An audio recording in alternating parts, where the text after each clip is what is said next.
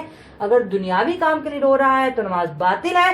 لیکن اگر خوف خداوند سے یا اس کے اشتیاق میں آخرت کے لیے روئے تو خواہ آہستہ یا بلند آواز سے روئے، کوئی حرج نہیں ہے. کہ اگر خدا کے خوف کے لیے، خدا کے اشتیاق میں، اس سے محبت میں رو رہا ہے تو چاہے اونچی اونچی آواز میں بھی روئے. نہ صرف نماز باطل ہے بلکہ نماز کے درجات بلند ہو جاتے ہیں، نماز کی فضیلت بڑھ جاتی ہے، نماز کا ثواب بڑھ جاتا ہے. تو 8واں ہے رونا. دنیاوی کام پہ رونے سے نماز باطل ہے، لیکن خدا کے لیے روئے تو نماز صحیح ہے. انشاءاللہ کہ باقی مبتلات ہم اگلے درس میں بیان کریں گے. خدا متعال ہمیں صحیح سمجھنے، اس پر سے عمل کرنے کی توفیق عطا فرمائے. والحمدللہ رب العالمین.